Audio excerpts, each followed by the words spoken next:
In this video, we are continuing our breakdown of all things Marvel Crisis Protocol that got revealed at the first day of MiniStravaganza, and it's time for Shadowcat, aka Catherine Kitty Pryde.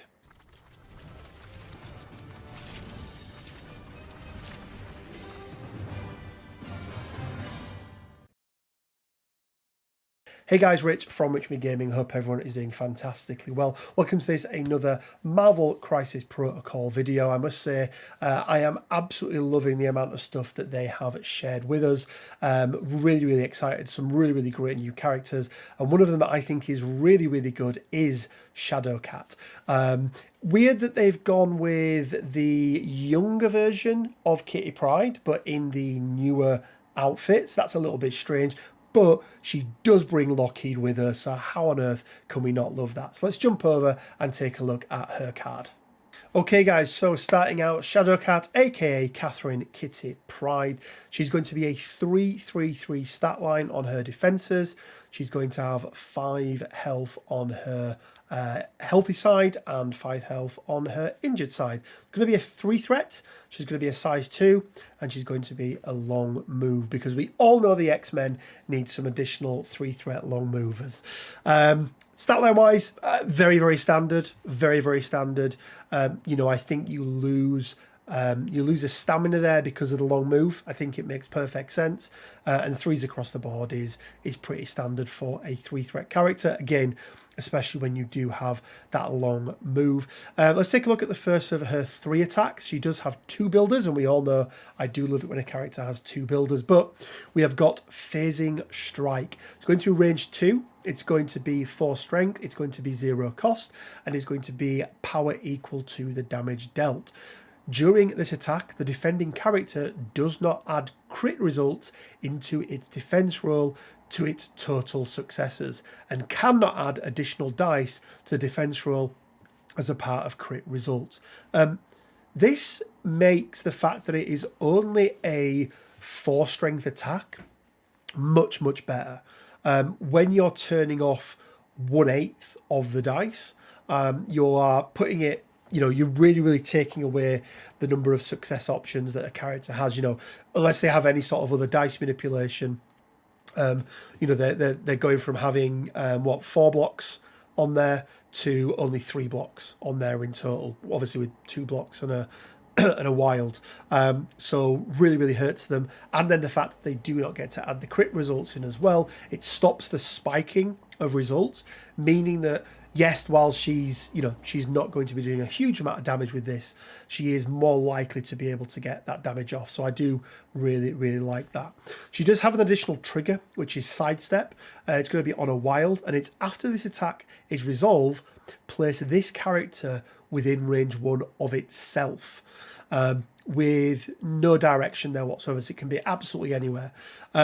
This is really interesting, and I remember listening to them talking about how they wanted to get the fact that she could phase in and out kind of into not just some abilities, which we'll go into, but also into some of the attacks themselves as well. I think it's fine. I think it's, you know, it's a nice way of being able to get some extra movement. Range 1 place may not seem like a huge amount, but remembering you've got to take into account the size of the base as well.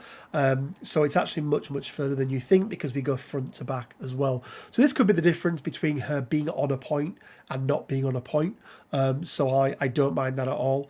Let's take a look then at her second one, which is going to be an energy attack, and it is Get 'em Lockheed, not Lockjaw. And I did love how Will brought that up from the last one that they did, where he kept calling Lockheed Lockjaw. I really like the fact that he was aware of that. So it's going to be range 3. It's going to be 4 strength. It's going to be a 0 cost, but it is going to be a flat 1 power. I've said it before, I'll say it again. I love it when characters have that option. They can take the risk with a phasing strike, whereby they may get the damage and then get the power, or they may not, Or sometimes you just need that 1 power, and this is a way of being able to get that. Not only that, it does have a really nice trigger on a wild, which is going to be Incinerate, which is never a bad thing to be able to dish out, especially when we compare, especially when we add it into the ability she's got to not include crits in there for her opponent's defensive rolls. I think it's really, really good.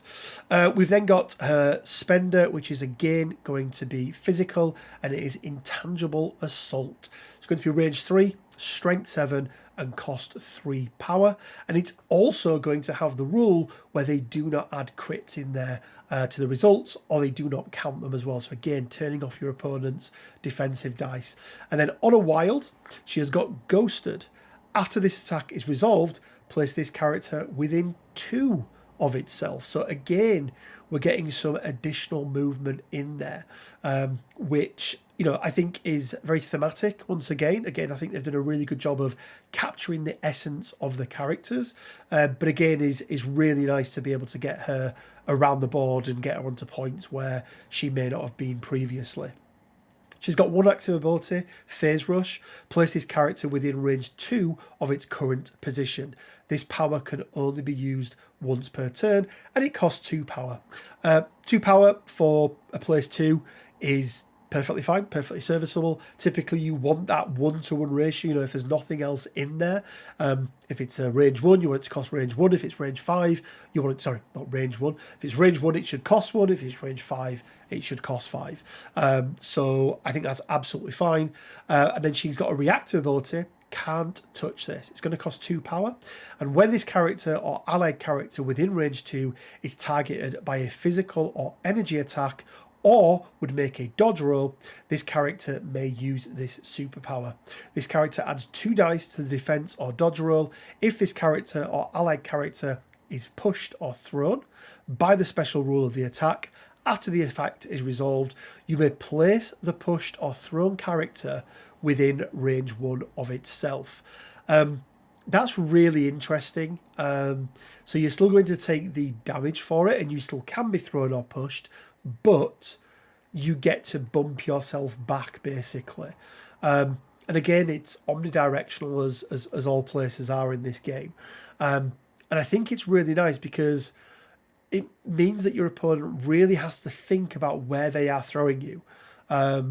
They may have been trying to throw you off a point into another character that is, maybe within range 2, range 3 of an objective. And this means you're going to be able to get back on. Or you can potentially get to another point, depending on the size of the throw. So it just stops a little bit of that displacement. Once again, very, very thematic. How good is she going to be as a character? Well, as we know, you can never fully judge a character until you see everything that comes with them, including the tactics cards. And as you can see, we did get a sneak preview of some of those tactics cards that come in the pack. For me, it's going to be the Faithful Companion one that is probably going to be her character-specific card. We did get to see Xavier's Dream, which we'll break down once we finish talking about her, actually. But I think where she's going to sit in the rankings really depends, because she's up against some stiff competition in X-Men. Obviously, you've already got Storm as a 3-threat leader. You have got characters like X-23, who is very, very good. I really like Magic in X-Men as well. So it's a heavily contested affiliation. And it's weird, like, she feels a little bit like Nightcrawler, and I get it's completely different.